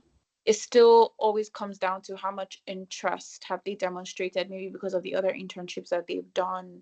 But I agree that because someone did a computer science background, they might be sharper in like answering questions, because there's a round, I don't know if they still do it, interviewing for investment management, where they do like rapid fire math questions. I don't know if you ever had that, Gideon, where like they'll ask questions and then you have to think about it on the spot and like do mental math. And obviously someone that did computer science might be better than someone that has a commercial degree at those type of mental math.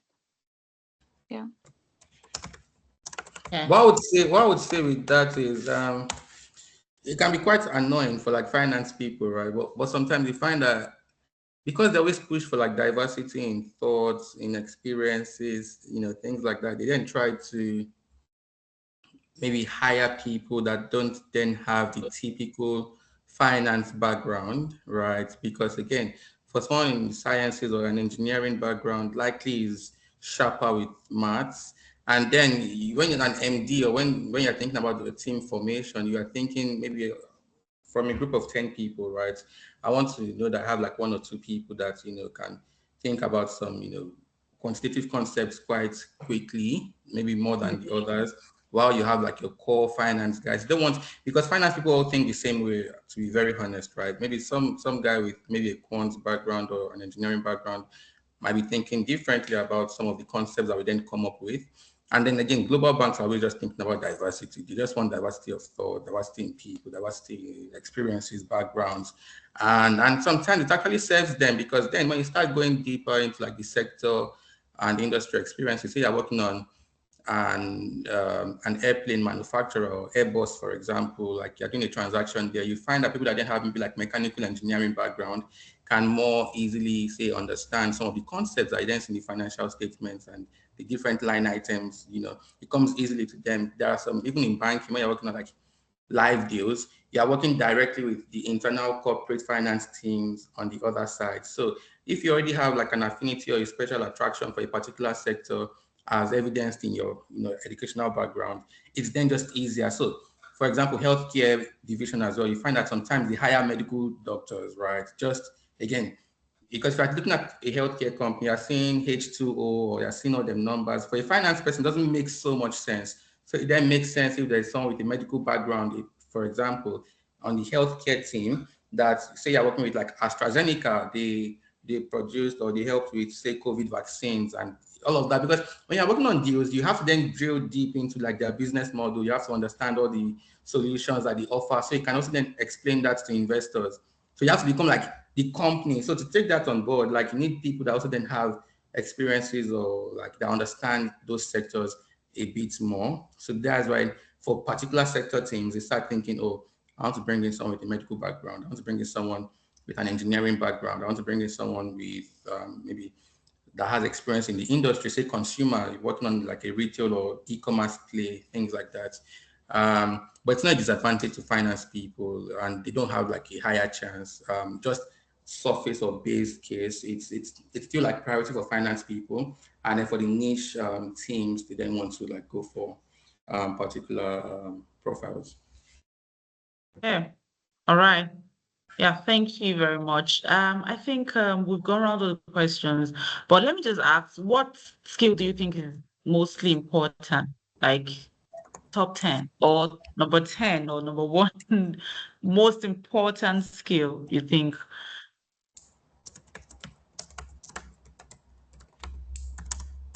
Oh, I don't know. Joyce?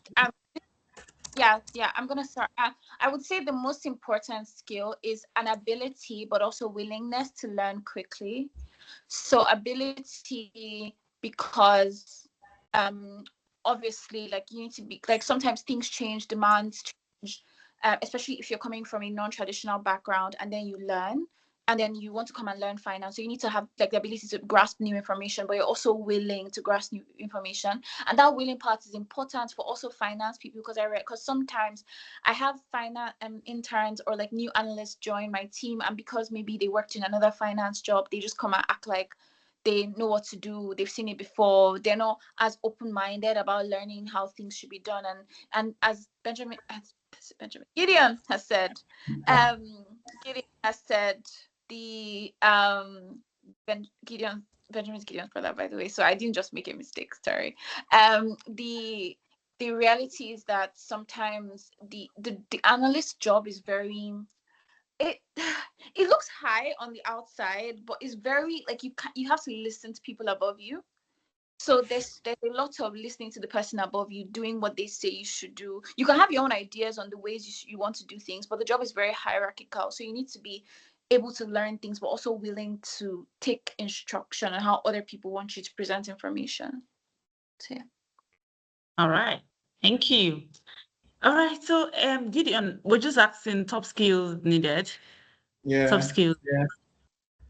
I mean, Yeah. to be very honest, for an analyst, it's just be ready to work hard. Like, just like don't make plans outside work. Like genuinely, just be ready to sacrifice the first 2 3 years, and then so Wow. you don't feel disappointed. When say you have to cancel plans with friends or with family or with relationships, things like that. Because what people appreciate from an analyst is like availability, right? And just trustworthiness, right? So banking is not a career where you say, oh, I'm working half day today, I need to see the dentist. I mean, you can pull that card maybe once a year or twice a year. But for a normal job, you can block your calendar and be like, oh, I need to see my therapist or I need to see this. You just say different things. But banking is very unforgiving, right? So you might do that and get away with it maybe on that day, right? But it's going to come up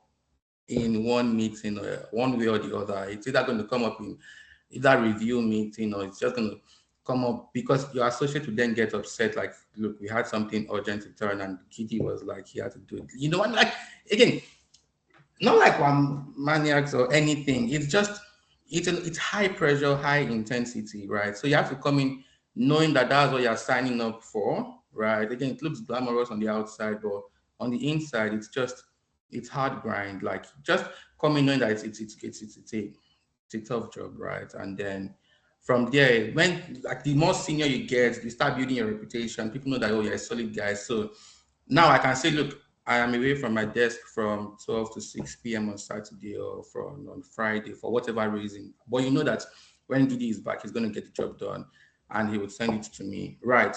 But you need to like take some time to get to that level before you then start flexing those muscles, right? So yeah, that's the only skill because I would imagine that for you to get the job, you've learned all the technicals at least as much as possible.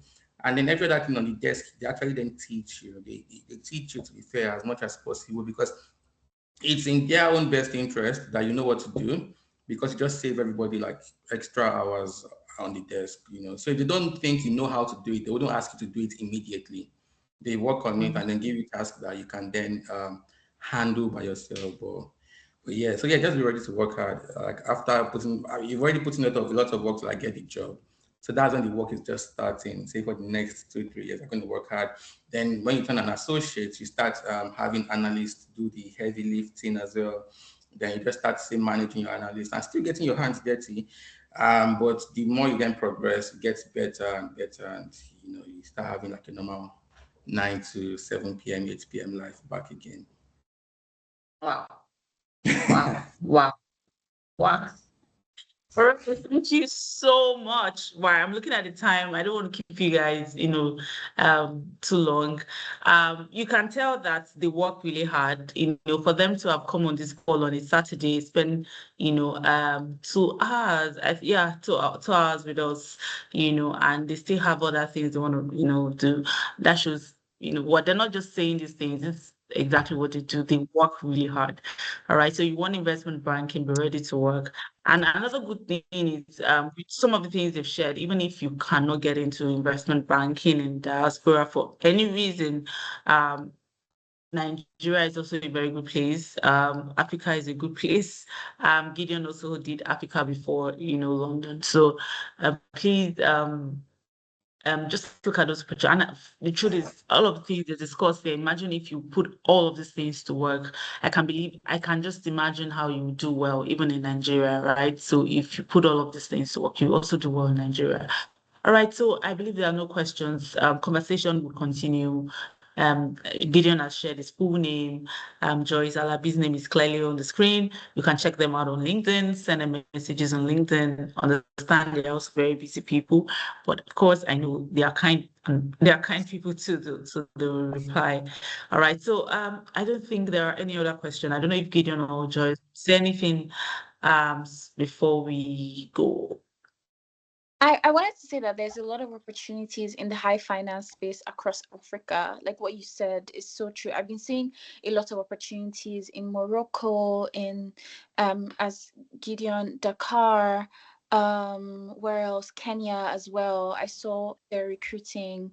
And so there's a lot of like high finance as in private equity, advisory type of roles. And I think Gideon going to work in Africa it's just like it's kind of a unique thing do that really helps to open your mind, and then at least you get that, okay, because I know that some people, it's not just because they want to escape Nigeria, it's because you want to have a more international career, and you can have that by going into other African countries. So I really would advise looking into those opportunities, looking out for those opportunities. Thank you so much, Dr. Okay. Thank you very much, Joyce. Thank you. Yeah, Gideon, go ahead. Yeah, I Last think word.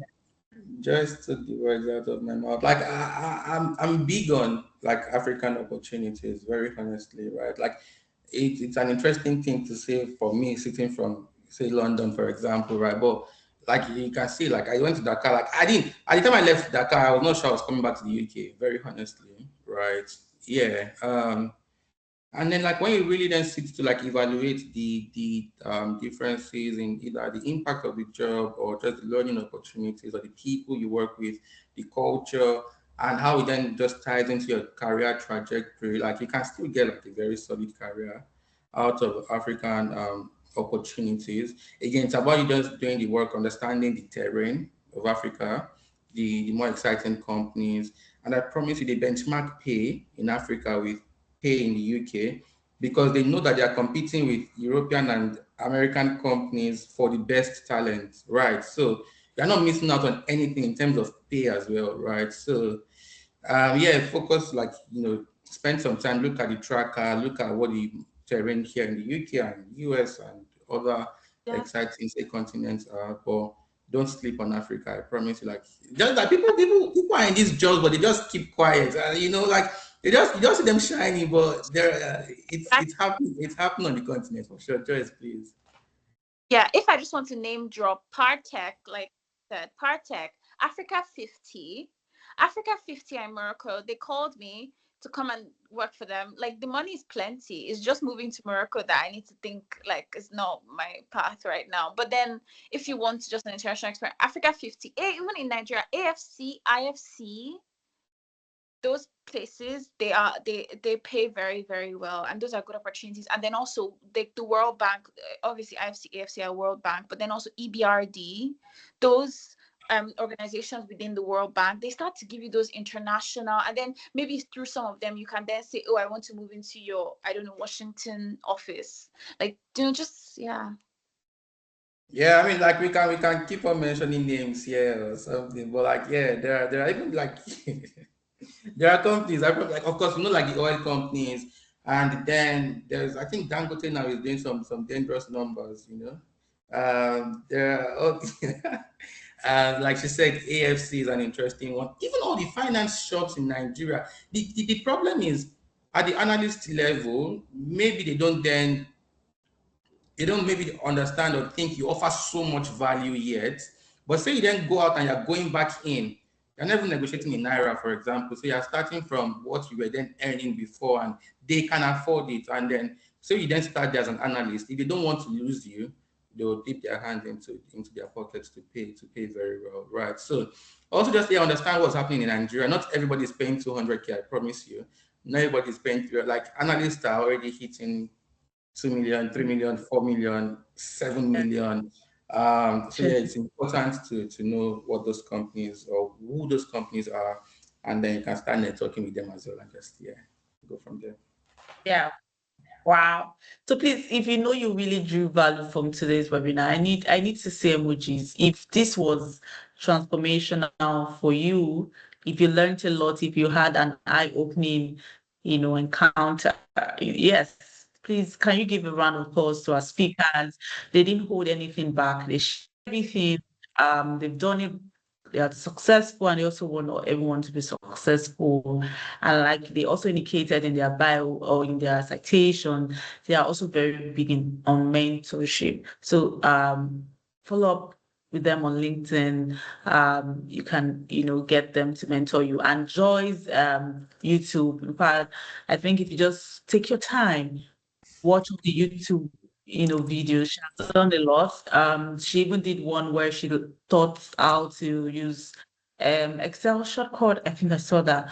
The ones that you really need if you're going to be, in the kind of space, in the finance space. So please, these are ways you can actually, upskill and just move from where you are now to a better place. So please follow them, follow them, follow them. Thank you so much, Joyce. Thank you, Gideon. And thank you everyone for attending today's webinar. Our next webinar, of course, we're going to be having more webinars, yes, and we're going to be touching on the different fields in accounting and finance, so that whether in Nigeria or in Africa or in diaspora, I'm going to be bringing speakers to come to share with us, so that we know the options we have and we can choose well and take the best decision. All right, thank you very much, everyone. God bless you and have a beautiful night rest. All right. Thank you guys. Thanks for joining and thanks Dr. Eisenwaki for the opportunity.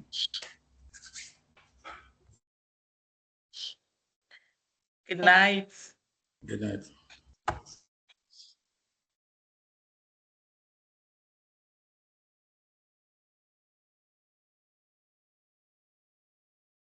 Thank you, everybody.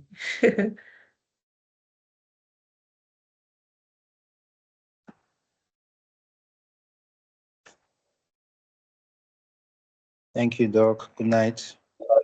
Good night. Thank you. Thank you. Good night. I want everyone to leave if I shut down here.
Sorry, Doc, will the recording be available, ma?